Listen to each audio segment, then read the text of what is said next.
So guys, today we are starting with next chapter, chapter number 2, Indian economy.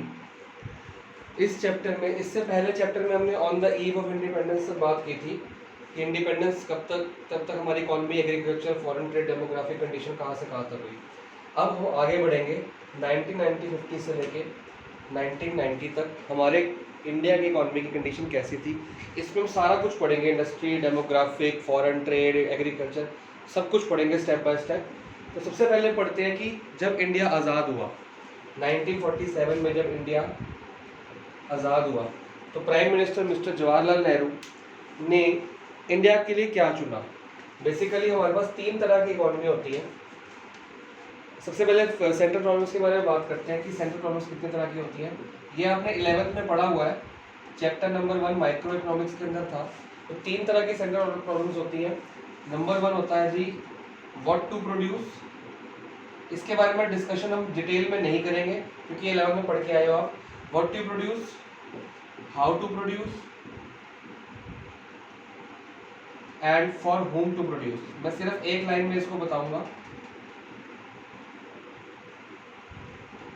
क्योंकि 11th का topic है, आप लोग को सब कुछ पता है इसके बारे में, ताकि आपको रिवाइज हो जाए। व्हाट टू प्रोड्यूस में आता है कि हम क्या बनाए। या तो हम कंज्यूमर गुड बनाए, ये डिसाइड करना पड़ता है कि हमारे देश की पॉपुलेशन कितनी है, उसके हिसाब से ज़्यादा लोग अगर गरीब है तो गरीबों के सामान बनाया जाए, ज़्यादा लोग अमीर है तो अमीरों का सामान बनाया जाए। तो कंज्यूमर गुड बनाए कि कैपिटल गुड बनाए। कंज्यूमर गुड्स हो गए जो आप लोग खाना पीने के इस्तेमाल करते हो, यूज़ करने के लिए इस्तेमाल करते हो फॉर कंजम्पशन। कैपिटल गुड्स हो गए मशीनरी, आर्म्स एम्यूनिशन वगैरह वगैरह, जिससे कंज्यूमर गुड्स बनते हैं। तो या तो हम ये बनाए, अच्छा डिफेंस गुड्स बनाए जो मिलिट्री के लिए काम आते हैं, डिफेंस यानी मिलिट्री।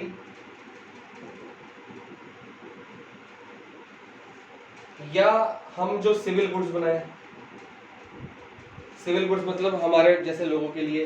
तो ये देश को डिसाइड करना पड़ता है कि उसकी इकोनॉमी में पैसा कितना है, लोग किस तरह के हैं। अगर ज़्यादा लोग ये होंगे तो ये वाले गुड्स बनाए जाएंगे, ये कम बनाए जाएंगे।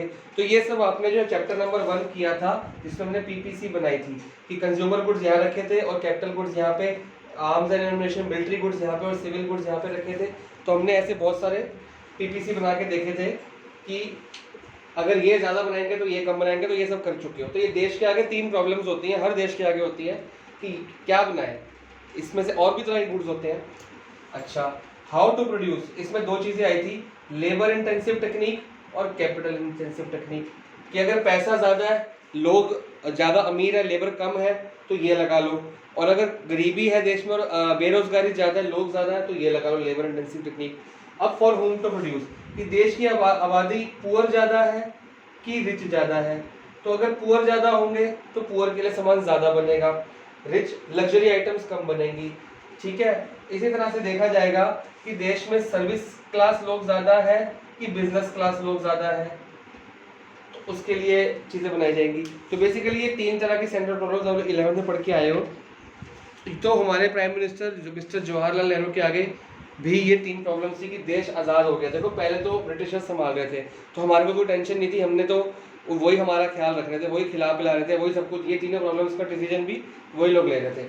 अब जब देश हमारे हाथों में आया, कांग्रेस की गवर्नमेंट बनी, जवाहरलाल नेहरू प्राइम मिनिस्टर बने, तो हमें सोचना था कि हम इस प्रॉब्लम्स का सोल्यूशन कैसे निकालें। और हमने इनमें से सोल्यूशन क्या निकाला वो भी ये इसलिए पढ़ाया गया है कि ये प्रॉब्लम्स होती हैं, इन प्रॉब्लम्स का सोल्यूशन इंडिया ने क्या निकाला, कांग्रेस की पार्टी गवर्नमेंट ने क्या निकाला, फिर वो पढ़ेंगे अब हम।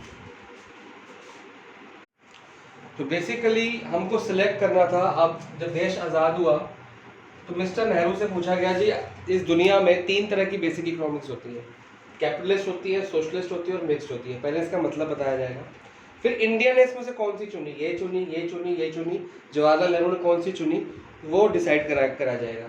तो पहले इन तीनों का मतलब समझते हैं, आपकी बुक में बकायदा दिया हुआ है, मैं आपको मार्क करके भी दूंगा। तो पहली होती है जी कैपिटलिस्ट इकोनॉमी। तो प्रॉब्लम्स हमारी तीन थी, सेंट्रल प्रॉब्लम्स यहाँ पे लिख लेते हैं। तो what to produce, how to produce and for whom to produce. मैंने शॉर्टकट में लिख दिया, आप लोग समझ जाना, what to produce, how to produce and for whom to produce. तो कैपिटलिस्ट इकोनॉमी कौन सी इकोनॉमी होती है? It is the economy in which the means of production are owned, controlled and operated by private sector. इसमें जितने भी production के means हैं, मतलब जितने भी गुड्स हैं, रॉ मटेरियल्स हैं, मशीनरी है, वो कौन ओन करता है? Private sector. ठीक है जी।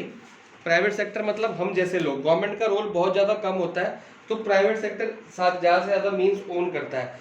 तो मतलब कि ज्यादा फैक्ट्रीज, ज्यादा प्रोडक्शन की यूनिट्स, ज्यादा इंडस्ट्रीज किसके पास है? प्राइवेट घरों के पास, प्राइवेट लोगों के पास। जो प्राइवेट लोग होंगे, मान लो मैंने फैक्ट्री खोली है, तो मेरा मोटिव क्या होगा? मेरा मोटिव लोगों का भला करना होगा? बिल्कुल नहीं। तो मोटिव क्या होता है इसके अंदर? जो मोटिव होता है वो होता है मैक्सिमम प्रॉफिट। कि प्रॉफिट कमाना है, अपने आप को अमीर बनाना है, लोगों के लिए सोचना ना सोचना वो बात की बात है। प्रॉफिट कमाते कमाते मैं लोगों के बारे में सोच रहा हूँ तो मेरी मर्जी है, वो मेरा नेचर है। लेकिन अगर मैं नहीं सोच रहा तो मेरे को कोई कुछ कह नहीं सकता, क्योंकि इकोनॉमी कैपिटलिस्ट है। तो हमारे देश, सारे हमारे वर्ल्ड में ऐसे कई कई देश हैं जहाँ पे प्राइवेट सेक्टर्स का काम ज़्यादा है, कैपिटलिस्ट इकोनॉमी ज़्यादा है। रशिया उनमें से आता है, अमेरिका उसमें से आता है। अब इसमें जो आपके रेट्स होते हैं, जो प्राइजेज होते हैं, मतलब कि गुड्स के जो प्राइसेस होते हैं या सेंट्रल प्रॉब्लम्स है, वो कैसे सॉल्व की जाती हैं? वो सॉल्व की जाती है डिमांड एंड सप्लाई के फोर्सेस से। डिमांड एंड सप्लाई के फोर्सेस डिसाइड करते हैं कि क्या बनाना है, किसके लिए बनाना है। इसको थोड़ा सा और नीचे कर देते हैं कि what to produce, how to produce and for whom to produce. Demand and supply बताता है जिस चीज़ की डिमांड है, मतलब मार्केट में जो लोग की डिमांड है, तो उसी चीज़ में को बेचने में फ़ायदा ज़्यादा है। उसी जिस चीज़ की डिमांड है उसको बेचेंगे तो प्रॉफिट ज़्यादा होगा, जल्दी बिक जाएगी। तो व्हाट टू प्रोड्यूस में आ जाता है जिस चीज़ की डिमांड है, क्योंकि उसमें से क्या होता है? प्रॉफिट ज़्यादा होता है। That can be sold profitably either domestic and foreign market. जो बुक में लिखा है कि जिस चीज़ की डिमांड है या जिसमें मैक्सिमम क्या है? प्रॉफिट। जिस चीज़ को बेचने में फ़ायदा है। फ़ायदा किस चीज़ को बेचने में होगा? जिस चीज़ की डिमांड है, क्योंकि वो मार्केट में जाते ही बिक जाएगी। तो उस चीज़ के रेट क्या कर देते हैं? वो बहुत ज़्यादा, जिसकी डिमांड होती है ना उसके रेट बढ़ा देते हैं, क्योंकि पता है कि डिमांड है, अपने आप बिकेगी। 10 रुपये की बेचो चाहे 100 रुपये की बेचो। प्राइवेट सेक्टर है, कैपिटलिस्ट इकोनॉमी है, मर्जी हमारी है, कोई रोकने वाला नहीं। गवर्नमेंट का रोल बहुत कम होता है। ठीक है जी। तो ये आपको इकोनॉमी बताता हूँ। ये नहीं कह रहा कि इंडिया ने ये चुनी, ये आपको 3 तरह के इकोनॉमिक सिस्टम बता रहा हूँ कि पूरे वर्ल्ड में क्या चलते हैं। फिर इंडिया ने कौन सा चुना वो बाद में डिसाइड किया जाएगा। हाउ टू प्रोड्यूस, अब बात सारी की सारी घूम फिर के आती है प्रॉफिट के ऊपर। तो अगर लेबर ज़्यादा है और लेबर सस्ती है तो लेबर इंटेंसिव लिखी जाएगी, और अगर लेबर महंगी है और आपके पास पैसा ज़्यादा है तो कैपिटल इंटेंसिव। तो बेसिकली क्या लिखा जाएगा? Labour intensive technique if labour is cheap, अगर लेबर सस्ती है, क्योंकि आपका मेन मोटिव है प्रॉफिट कमाना। तो सस्ती लेबर मतलब कॉस्ट कम आएगी, प्रॉफिट ज़्यादा आएगा। तो लेबर हमारी कॉस्ट के अंदर आती है। जब हमारी कॉस्ट डाउन होती है तो हमारा प्रॉफिट ज़्यादा होता है। ठीक है जी। तो कैपिटल इंटेंसिव टेक्निक तब लगाई जाएगी जब लेबर महंगी है। अगर मैसेज आ गया बीच में, ये तब लगाई जाएगी जब लेबर क्या है?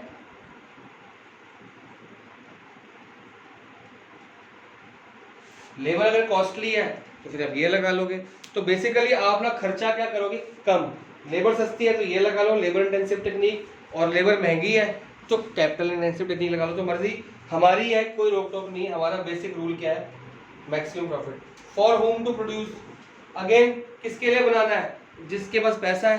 तो रिच पीपल, जिसके पास पैसा पड़ा है वो उसी के लिए बनाओगे ना, जो खर्चने के लिए तैयार है पैसा।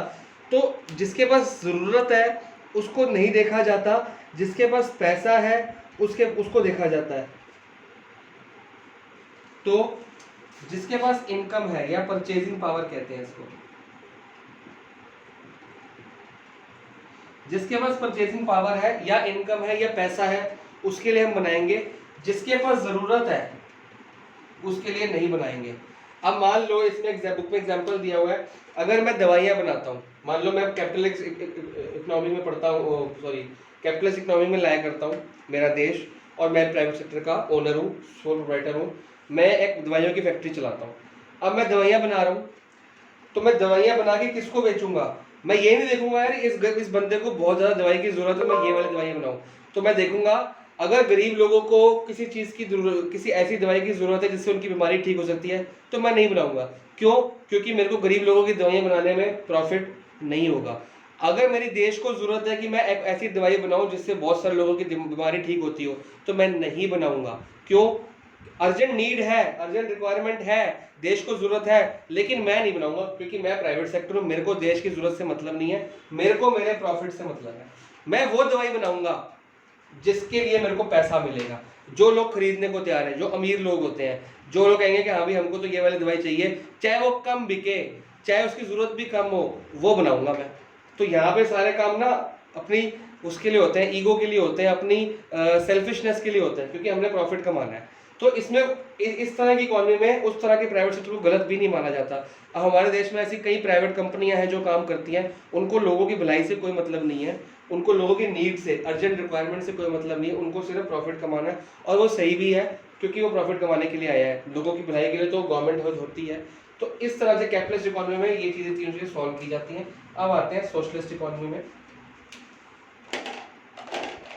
सोशलिस्ट इकोनॉमी में क्या होती है? जो मेन होता है वो पब्लिक सेक्टर होता है, मतलब गवर्नमेंट होती है। पब्लिक सेक्टर के हाथ में सारे के सारे डोर होती है। ऐसा नहीं है कि प्राइवेट सेक्टर नहीं होता है, लेकिन उसका रोल बहुत कम होता है और उसको भी पब्लिक सेक्टर के अंडर दब के काम करना पड़ता है। तो पब्लिक सेक्टर, जैसे पब्लिक सेक्टर का मतलब होता है गवर्नमेंट, अगर गवर्नमेंट ने कोई रूल्स निकाल दिए हैं तो उसी को फॉलो करना पड़ेगा प्राइवेट सेक्टर को भी। तो बेसिकली पब्लिक सेक्टर का मतलब क्या हुआ? गवर्नमेंट सेक्टर, या गवर्नमेंट ही लिख लो खाली, ठीक है जी। तो गवर्नमेंट करता धरता है।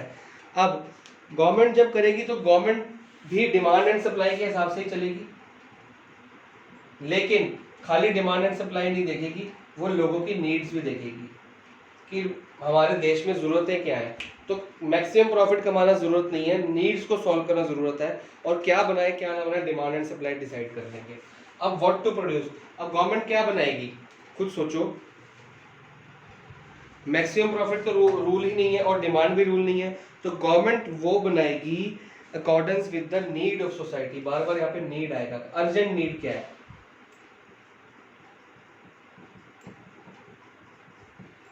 हमारे सोसाइटी की अर्जेंट नीड क्या है, हम वो वाले गुड्स बनाएंगे, ठीक है जी।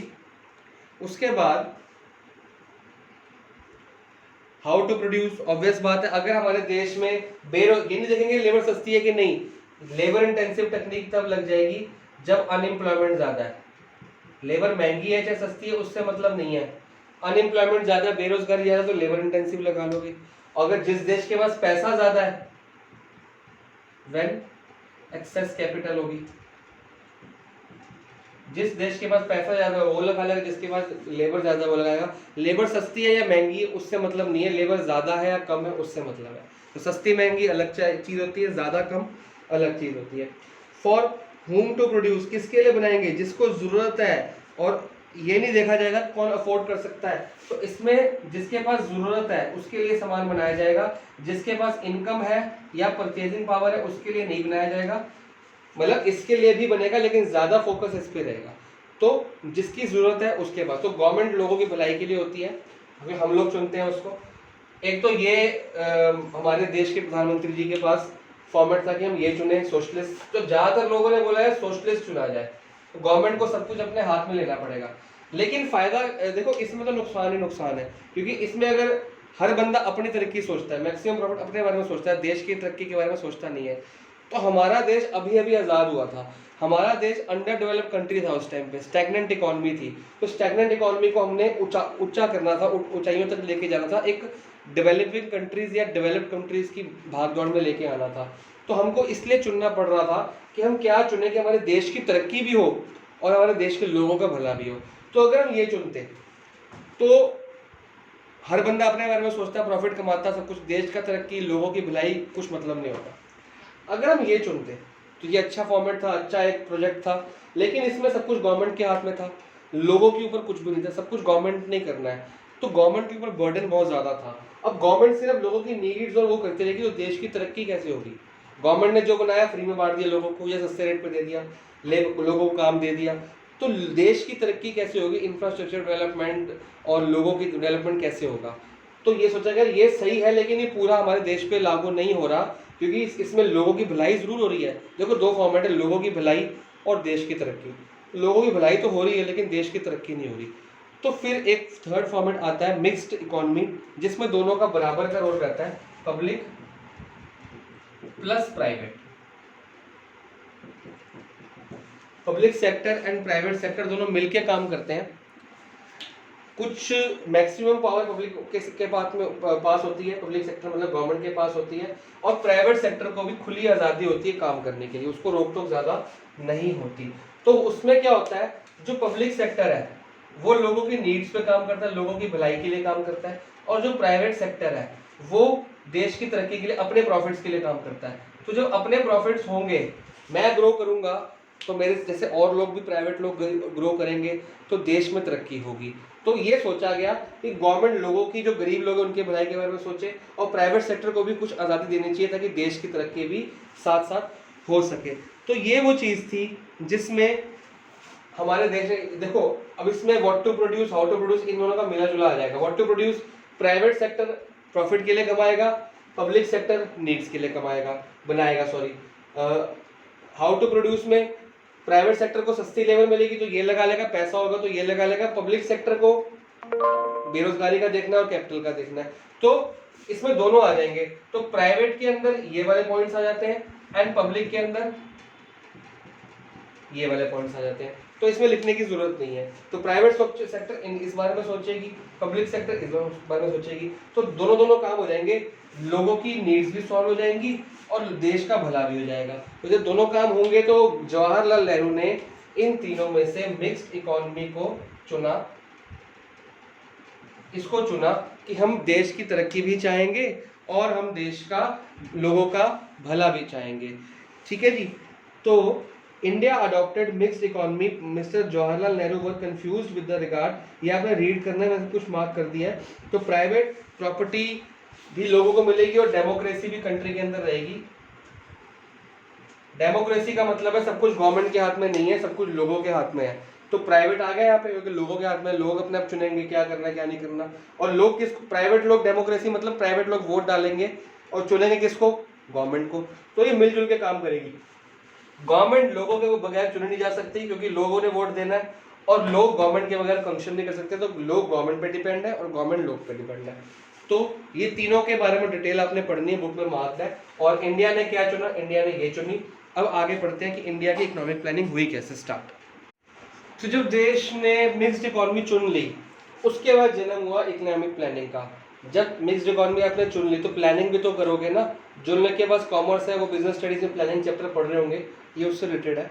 प्लानिंग चैप्टर 4 चैप्टर है आपका बिजनेस स्टडीज का। उसमें बताया गया कि फ्यूचर के लिए, जो डेफिनेशन इस बुक में है ना प्लानिंग की, वही बिजनेस स्टडीज की भी है, कि फ्यूचर के बारे में सोचना, प्लान करना और स्टेप्स उठाना, उसे कहते हैं प्लानिंग। तो अब देश आज़ाद हुआ था, देश को अपनी तरक्की, लोगों की भलाई सोचनी थी, तो प्लानिंग करी। तो प्लानिंग के अंदर बेसिकली कुछ पॉइंट्स आते हैं कि क्या क्या प्लान करना था। तो 2 पॉइंट्स मेरे को ज़्यादा समझ आए कि केयरफुली असेस द रिसोर्सेज, कि पहचानना, केयरफुली बहुत ध्यान से पहचानना कि हमारे देश में रिसोर्सेज क्या क्या है। भाई लेबर ज़्यादा है, पैसा ज़्यादा है, कोल ज़्यादा है, पेट्रोलियम ज़्यादा है, कपड़ा ज़्यादा है, सिल्क ज़्यादा है, लकड़ी ज़्यादा है, क्या चीज़ ज़्यादा है और क्या चीज़ कम है, और क्या चीज़ मीडियम है, ना ज़्यादा है ना कम है। हर रिसोर्सेज के बारे में डिटेल पढ़ा जाए कि हमारा देश की अमीरी किस में, हमारा देश रिच किस चीज़ में है और हमारा देश गरीब किस में है, किस चीज़ की कमी है और क्या चीज़ अबंडेंट क्वांटिटी में है। एक तो ये पहचानना था। अब इन रिसोर्सेज का मैक्सिमम इफेक्टिव यूज हो, तो इफेक्टिव यूज या एफिशिएंट यूज कह सकते हैं। बिजनेस स्टडीज वाले बच्चों को फर्स्ट चैप्टर में पढ़ाया गया था एफिशिएंसी एंड इफेक्टिवनेस का फर्क। एफिशिएंसी का मतलब होता है मैक्सिमम यूज, जिसमें कॉस्ट कम हो, टाइम कम लगे, लेबर कम लगे, पैसा कम लगे। और इफेक्टिवनेस का मतलब होता है भी काम खत्म करना। एफिशिएंसी हमारे को ज़्यादा अच्छी लगती है। इफेक्टिवनेस का मतलब काम खत्म करना, और एफिशिएंसी का मतलब होता है काम खत्म करना, टाइम पे खत्म करना, कम से कम टाइम में खत्म करना, कम से कम वेस्टेज करना। तो हम कहते हैं एफिशिएंट यूज विद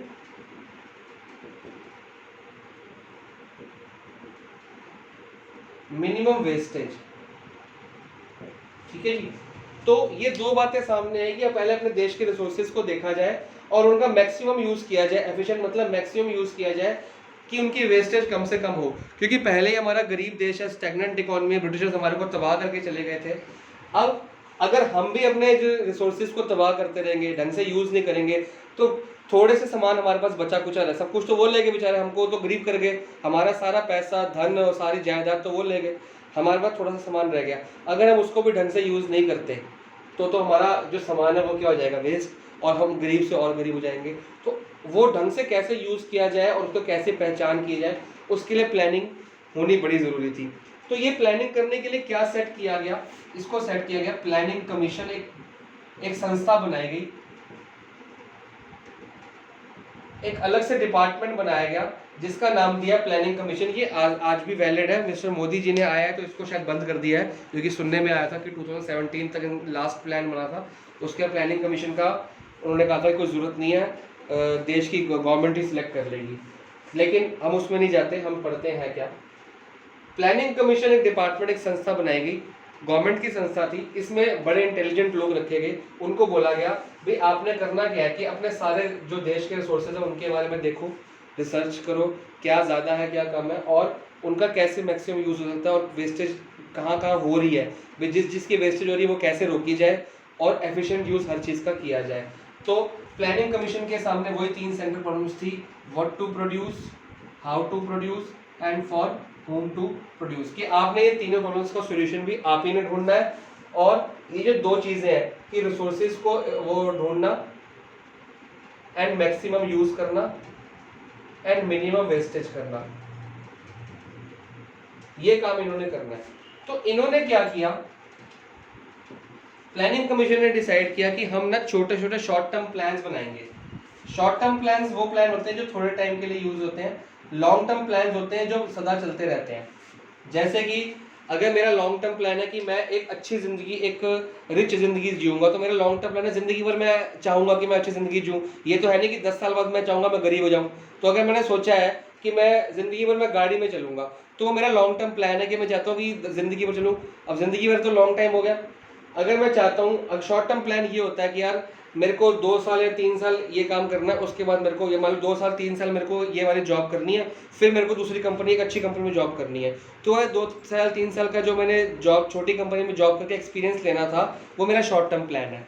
तो शॉर्ट टर्म की इंडिया एक बहुत गरीब देश हो चुका था, तो लॉन्ग टर्म प्लान हम अभी नहीं देखेंगे, हम छोटे छोटे प्लान्स देखेंगे और छोटे छोटे प्लान्स को पूरा करते करते हम अपने देश को डेवलप करेंगे। तो शॉर्ट टर्म प्लान्स के अंदर क्या रखा गया, 5 ईयर प्लानिंग सिस्टम रखा गया। ये आपने आगे भी पढ़ते रहना है, ये चैप्टर में आगे भी आते रहेंगे 5 ईयर प्लान्स की फर्स्ट प्लान में क्या, सेकंड प्लान में क्या, और आपने बचपन में भी चीजें पढ़ी हुई हैं, एसएसटी में, इकोनॉमिक्स में पढ़ी हुई है, सिविक्स में पढ़ी होंगी। तो शॉर्ट टर्म प्लान्स में क्या रखेंगे कि हम 5 ईयर्स के प्लान्स बनाएंगे। पहले 5 साल के लिए एक प्लान बनाएंगे कि क्या करना है। मान लो कि पहले 5 ईयर्स के लिए हम देखेंगे अनएम्प्लॉयमेंट को दूर करा जाए, फिर इसको जब पूरा कर लेंगे, ये 5 साल हमको अनएम्प्लॉयमेंट दूर कर दी, फिर हम देखेंगे एग्रीकल्चर को कैसे उठाया जाए, फिर ये हो जाएगा, फिर हम इंडस्ट्री के बारे में सोचेंगे अगले 5 साल में। तो ये हर 5-5 साल के हम प्लान बनाएंगे, हर 5 साल में छोटी छोटी प्रॉब्लम्स के ऊपर वर्कआउट करेंगे। तो उससे क्या होगा, चीजें आसान हो जाएंगी करनी। सारी प्रॉब्लम्स ही बहुत ज्यादा, सारी प्रॉब्लम्स को इकट्ठा हम देखेंगे तो बहुत मुश्किल हो जाएगा। तो हर 5 साल के लिए 3 या 4 प्रॉब्लम्स देख लेंगे, उस पर ठीक कर लेंगे, फिर अगली प्रॉब्लम्स देखेंगे, उस पर ठीक कर लेंगे, फिर अगली प्रॉब्लम्स देखेंगे। हर 5-5 साल में प्रॉब्लम्स को ठीक करते रहेंगे, तो आने वाले दिनों में हमारा देश ठीक हो जाएगा। लेकिन हुआ क्या कि जो 5 ईयर प्लान्स की, पहले 5 ईयर प्लान्स की जो प्रॉब्लम्स थी ना, वो आज भी हमारी कंट्री में अवेलेबल है, वो आज तक दूर नहीं हुई। आज हमारे पास 8th 5 ईयर प्लान आ चुका, सॉरी 12th 5 ईयर प्लान आ चुका है। मतलब ये फर्स्ट 5 ईयर प्लान के बारे में हम इस चैप्टर में डिस्कस करेंगे, लेकिन हमारे पास आज 12th 5 ईयर प्लान भी आ चुका है। और जो फर्स्ट 5 ईयर प्लान की जो स्ट्रैटेजी थी वही 12th की भी चल रही है। मतलब हमारा देश 70-80 साल से वही प्रॉब्लम से डील कर रहा है। क्यों? क्योंकि प्लान्स तो बनते हैं, उन पे काम नहीं होता। गवर्नमेंट पैसा रिलीज करती है, इसको फंडिंग करती है प्लानिंग कमीशन को कि पैसा लगाओ, देश की तरक्की करो। वो पैसा खुद ही खा जाते हैं, करप्ट कर देते हैं, आपस में लोग, नेता वगैरह मंत्री खा जाते हैं, तो देश की भलाई नहीं हो पाती। इसलिए हमारा देश 70 साल में काफ़ी आगे जा सकता था। प्लान्स तो बहुत अच्छे बने थे, बहुत इंटेलिजेंट लोगों ने बनाए थे, लेकिन प्लान्स ग्राउंड लेवल पे नहीं पहुंच पाए, क्योंकि ग्राउंड लेवल पे पैसा ही नहीं पहुंच पाया। तो पैसा कहाँ चला गया, ऊपर से रिलीज हुआ, बीच में खत्म हो गया, मंत्री लोग आपस में खा गए, नीचे तक पैसा पहुंच नहीं पाया, तो प्लानिंग इफेक्टिवनेस नहीं हो पाई। खैर वो एक आपके लिए जनरल नॉलेज की बात है, हम चैप्टर में रहते हैं। तो इकोनॉमिक प्लानिंग आप लोगों ने समझ ली। अब 5 ईयर प्लान समझाता हूँ मैं। अब 5 ईयर प्लान जब बनाए गए तो उनके क्या क्या गोल्स थे। तो पहले एक एमसीक्यू का क्वेश्चन आता है objective type, fill in the blanks में भी आ सकता है, ट्रू फॉल्स में भी आ सकता है, कि जो हमारा फर्स्ट 5 ईयर प्लान था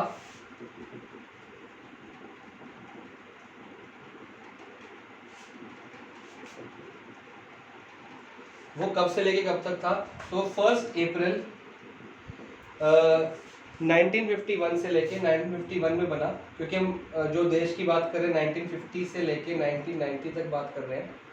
तो 1951 में बना, कब तक बना, 31 मार्च 1956। तो इन 5 सालों के लिए हमारा फर्स्ट 5 ईयर प्लान बना। ये क्वेश्चन बहुत इंपॉर्टेंट है, ये ज़्यादातर आ सकता है और ये पूछा भी जाता है 1 मार्क में, ठीक है जी। तो इसकी नॉलेज आपको होनी बहुत ज़रूरी कि फर्स्ट 5 ईयर प्लान कब बना।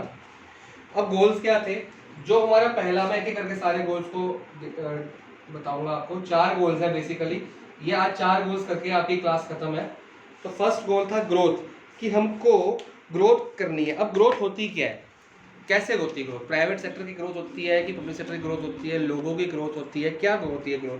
Growth refers to the increase in country's capacity to produce output. हम बेसिकली ग्रोथ, जो इकोनॉमिक ग्रोथ होती है ना, इकोनॉमिक ग्रोथ को कहते हैं कि जब हमारे देश में प्रोडक्शन बढ़ती है चीजों की। Growth refers to growth of, या ग्रोथ कहते हैं हम इंक्रीज, कह लो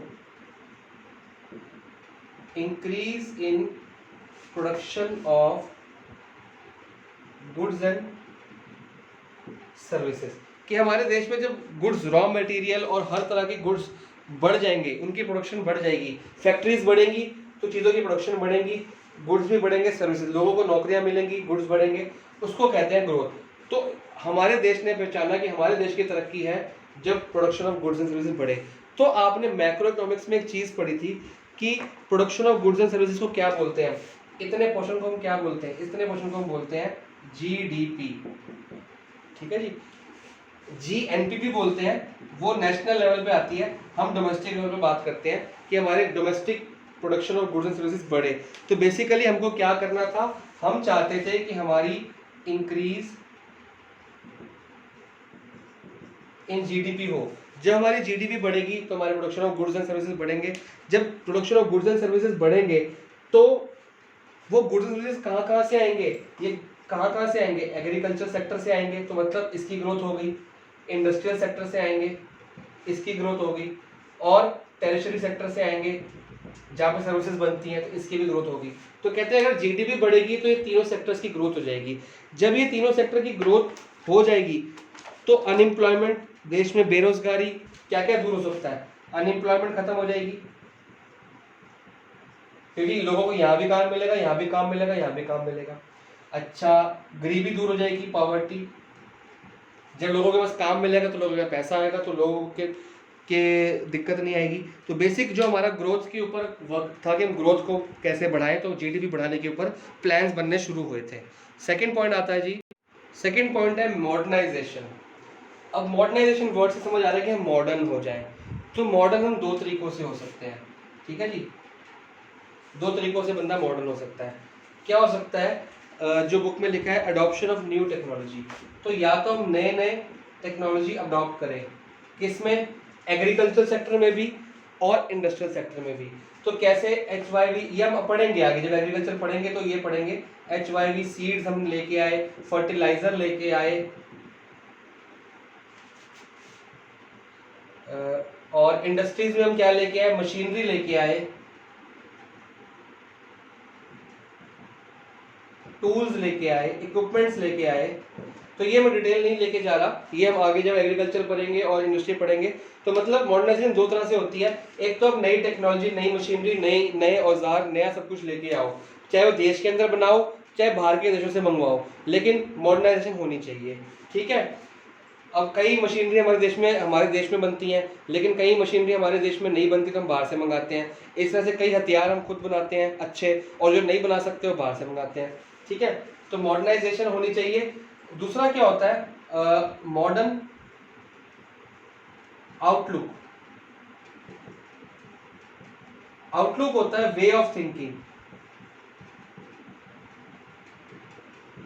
कि खाली चीजों को मॉडर्न करने से काम नहीं चलेगा, आपकी सोच को भी मॉडर्न करना पड़ेगा, आपको ऊंचा सोचना पड़ेगा। अगर आपकी सोच ही नीची होगी तो मॉडर्न मशीनरी या मॉडर्न टेक्नोलॉजी क्या कर पाएगी? मशीनरी तो ले ली, आपकी सोच है वही यार 5 बंदों के साथ, लेबर के साथ काम करना है, तो मशीनरी नहीं भी लगा लोगे तो 5 बंदे ही काम कर रहे हैं ना। लेकिन आपकी सोच होगी यार मशीनरी नहीं लगाता हूँ, आज 5 बंदे हैं, कल को 10 बंदे रखूंगा, 15 बंदे रखूंगा, फिर एक और मशीन लूंगा, फिर और बंदे रखूंगा, फिर एक और मशीन लूंगा, मतलब ग्रो करना है। तो कह रहा है कि मॉडर्न होनी चाहिए। जैसे बुक में एक एग्जांपल दिया है कि विमेन एम्पावरमेंट होनी चाहिए, इक्वल राइट्स टू वुमेन होना चाहिए। तो ये अगर हमारी सोच होगी कि हम वुमेन को इक्वल राइट्स दें, वुमेन को भी नौकरी पे रखें, एज ए लेबर रखें, एज ए मैनेजर रखें, एज अ एम्प्लॉयर रखें, किसी तरह से काम पे रखें, या वुमेन ही मालिक बन जाए, तो ये सोच हमारे देश की होनी चाहिए। तो हमारे देश की उस टाइम सोच क्या थी कि जो गर्ल चाइल्ड है एक तो वो होनी नहीं चाहिए, और अगर हो गई तो उसको पढ़ाना नहीं है, उसे उसने घर का कामकाज संभालना है। तो गवर्नमेंट ने बोला, प्लानिंग कमीशन ने बोला कि अपना आउटलुक चेंज करो,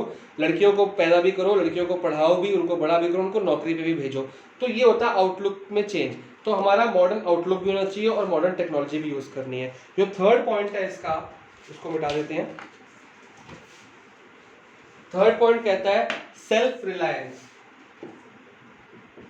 आजकल लॉकडाउन के अंदर मिस्टर मोदी जी ने इसकी बड़ी चर्चा की है। सेल्फ रिलायंस कहते हैं आप आत्मनिर्भरता, जो 20 लाख करोड़ का पैकेज दिया गया है आत्मनिर्भरता के लिए, कि जो गुड्स एंड सर्विसेज बन रही हैं, हमने फर्स्ट पॉइंट में ग्रो किया था कि वो बननी चाहिए, कि वो बाहर से कम मंगाओ और अपने देश में बनी बनाई चीजें यूज करो। इसको कहते हैं स्वदेशी, मतलब खुद बनाओ और खुद खाओ। तो इसमें दो बातें हुई कि एक तो हम पहले एग्रीकल्चर कर रहे थे, एग्रीकल्चर में हम क्या करते थे, खुद ही खाते थे, उसको बेचते नहीं थे ज़्यादा, अपने सेल्फ कंजम्पशन के लिए बना लिया तो ठीक है, नहीं तो छोड़ो। तो वो कहते हैं कि आप खुद भी बनाओ और आगे उसको बेच के पैसे भी कमाओ, तो आपकी सेल्फ रिलायंस आएगी। आप आपके हथियार कमजोर है, आप बाहर से ना मंगाओ, खुद बनाओ। तो इसमें दो चीजें आती हैं। सबसे पहली आती है टू रिड्यूस फॉरेन डिपेंडेंस, कि बाहर के देशों पे जो हमारी डिपेंडेंस है वो कम की जाए और खुद बनाया जाए और खुद खाया जाए, खुद देश के अंदर बेचा जाए, और अवॉइड फॉरेन इंटरफेरेंस, कि जो बाहर के देश हमारे देश में इंटरफेयर करते हैं ना, वो भी कम किया जाए। देखो इंटरफेरेंस ही तो हुई थी एक तरह से जब ब्रिटिशर्स आए थे। क्या ईस्ट इंडिया कंपनी खोली थी उन्होंने ट्रेड के लिए, तो हमने सोचा कि क्या हो गया, ट्रेड करने तो आए हैं, वो ट्रेड करते करते इंटरफेयर किया, इंटरफेयर करते करते हम उन पर डिपेंड हो गए, डिपेंड होने के बाद हम गुलाम हो गए और वो हमको तहस नहस कर गए। तो कहते हैं कि बाहर के लोगों के ऊपर डिपेंड भी कम हो और उनकी इंटरफेरेंस भी कम से कम होनी चाहिए। तो मतलब हम स्वदेशी बनाएंगे और स्वदेशी खाएंगे। तो मोदी जी ने अभी पिछले हफ्ते जो अपना लेक्चर दिया उसमें भी यही बोला था कि सेल्फ रिलायंस बनो, आत्मनिर्भर बनो, खुद बनाओ, देश का बनाओ, देश में खाओ, बाहर की चीज़ों पर डिपेंड कम हो। ठीक है जी। और इसमें लास्ट पॉइंट आपका आता है इक्विटी, बहुत इंपॉर्टेंट पॉइंट है, इसका क्वेश्चन ज्यादातर आता है इक्विटी का। इक्विटी का मतलब अकाउंट्स वाला इक्विटी नहीं, शेयर्स नहीं होते, शेयर होल्डर फंड नहीं। इक्विटी का मतलब होता है इक्वल डिस्ट्रीब्यूशन ऑफ इनकम।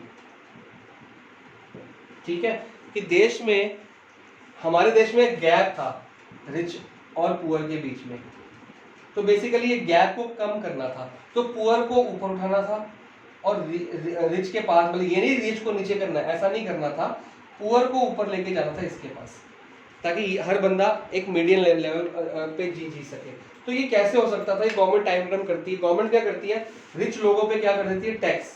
जब इनको क्या करना पड़ता है, टैक्स देना पड़ता है अमीरों को। जो ये टैक्स देंगे तो इनकी इनकम क्या हो जाएगी, थोड़ी सी कम हो जाएगी। ठीक है, और इनको गवर्नमेंट क्या देती है, सब्सिडी देती है। इनको हर चीज सस्ते, जो महंगी चीजें सस्ते रेट पे देती है। तो जब सब्सिडी देगी तो इनका पैसा बचेगा, जो चीज 1000 रुपए की है इनको 300 रुपए खरीदनी पड़ेगी, इनके 700 रुपए तो बच गए। जब इनका पैसा बचेगा तो इनका इनकम लेवल क्या हो जाएगा, इनकी जो कमाई है बढ़ जाएगी, क्योंकि इनके पास पैसा बढ़ गया। तो कह रहे हैं कि एक जो गैप है ना वो कम करना चाहिए। तो इनइक्वालिटी ऑफ इनकम की जो इक्वल डिस्ट्रीब्यूशन ऑफ इनकम होता है कि रिड्यूस इनइक्वालिटी ऑफ इनकम। तो वो कैसे दूर करनी है, क्या करना है, वो चैप्टर में हम डिटेल में पढ़ेंगे, मतलब समझना है सिर्फ इसका। According to equity every Indian should be able to meet his और हर बेसिक नीड्स, कि हर इंडियन को अपनी बेसिक नीड्स पूरी करने का हक है, और उसके पास इतने पैसे होने चाहिए कि अपने रोटी, कपड़ा, मकान, दवाइयाँ, अच्छे कपड़े, वो सब कुछ पहन सके और ले सके, इतनी उसकी औकात होनी चाहिए, इतना वो अफोर्डेबल होना चाहिए, उसके पास इतना पैसा होना चाहिए। ये ना हो कि अमीर और अमीर हो रहा है और गरीब हो रहा है। और equity aims to raise the standard of living of people and promote social justice. तो standard of living of people को बढ़ाना है और सोशल जस्टिस, सबको इक्वल रखना है सोसाइटी में। सब ये ना हो कि गरीबों को बहुत गंदी नज़र से देखें, आप उनको दुत्कारें, डिस्क्रिमिनेशन करें, और अमीरों को आप ज़्यादा रिस्पेक्ट करें। हालांकि इंडिया में होता है ऐसा ही है, पर सोशल जस्टिस का मतलब ये है कि सबको इक्वल ट्रीटमेंट दो और इनकी इनइक्वालिटी ऑफ इनकम को हटाया जाए। तो बेसिकली ये 4 उनके पास वो थे,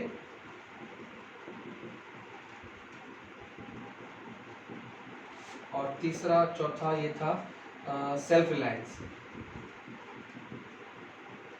तो ये 4 गोल्स उनके पास मेन थे कि अगर हम इन 4 चीज़ों पे काम कर लेते हैं, 5 ईयर प्लान कमीशन ने बताया कि इन 4 चीज़ों पे काम कर लेते हैं, तो धीरे धीरे हमारी देश की जो है तरक्की होगी, और गरीबी और जो परेशानी है वो सारी प्रॉब्लम्स खत्म हो जाएंगी। तो आज के लिए इतना ही। नेक्स्ट क्लास में हम एग्रीकल्चर सेक्टर के ऊपर डिटेल में पढ़ेंगे, सिर्फ और सिर्फ एग्रीकल्चर सेक्टर पढ़ेंगे।